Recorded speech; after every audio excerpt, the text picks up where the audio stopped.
Alright, this is Polyphonic Videoblog number 3, and today I'm going to be talking about insuring your instruments or equipment.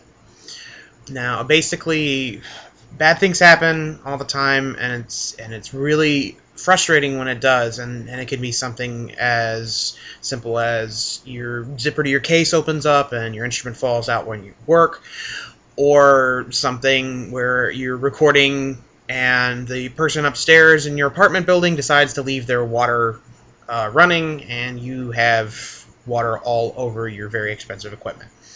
So this is something that a lot of people don't really think about until it's too late. And I just want to pitch some ideas to you which might get you thinking about what should happen if the worst happens. So basically I'm going to highlight 3 types of insurance. There's homeowners insurance, there's self-insurance, and there is going with an insurance company. The first is homeowners insurance. And it's most likely that with a homeowners insurance, you're probably insuring it through your parents, where they put what's called a rider on their insurance plan. And so a big pro of that is that usually you don't have to pay for it as long as your parents know to file the appropriate paperwork. Now, the cons, while it might be free for a student or someone, depending on policies, there are thousands of different kinds of homeowners insurance policies, and it may or may not cover damage to your instrument or theft, loss if it's out of state. If you're going to a university which is out of state, it may cover it, it may not cover it.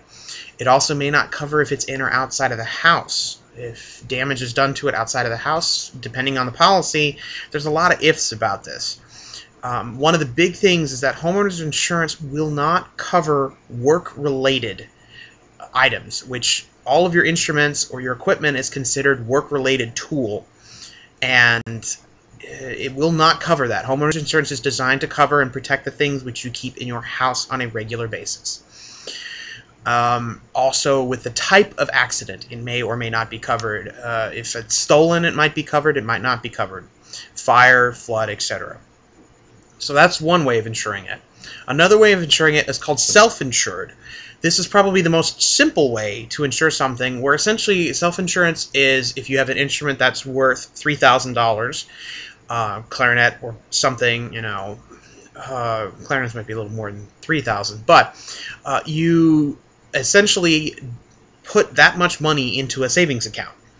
And the pros of that is that your money will grow from a savings account. Granted, it won't be much, but it will produce a small amount of money.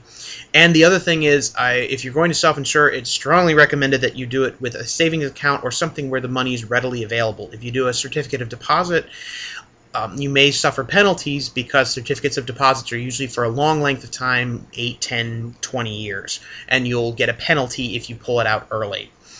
The cons about self-insurance is that beyond a certain value, self-insurance becomes prohibitively expensive. If your instrument is, say, $6,000, that starts getting awfully expensive. If your instrument is over $10,000, self-insurance is really not that much of an option, because you're essentially doubling the amount it costs to buy an instrument. Because if you're going to buy it for $10,000 and then self-insure it for another $10,000, it's just not feasible for the vast majority of people.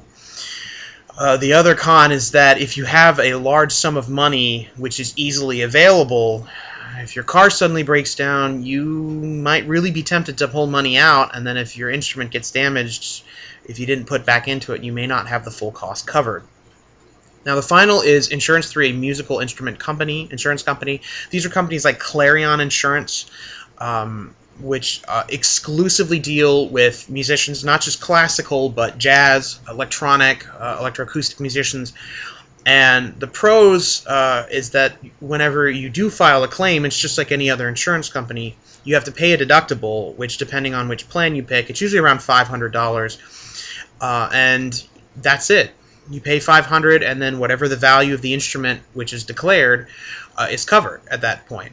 Also, depending on your coverage, your company might cover literally anything. For example, my plan covers everything, including fire, theft, damage, even there's what's called an act of God clause, which is really common in insurance policies. The only thing my insurance will not cover is flood damage if the venue I am at is below sea level. So, and flood insurance is kind of a rare thing. So there are a lot of pros to this. However, there are cons to a insurance company in that there is a yearly cost, and the coverage does increase with your dollar amount. So the more expensive instrument you have, it's usually a percentage per $100 of insured coverage. So these are just some ideas that you guys can use, and remember, insurance is one of those things that you always kind of think about, and then by the time you finally get on it, it's too late. So, and as always with any insurance, make sure you really read paperwork if you're going with an insurance company, so you know what your coverage is and you don't have any surprises if something bad happens to your instruments. So, just some ideas and some things to keep in mind. Take it easy, and I'll see you guys next time.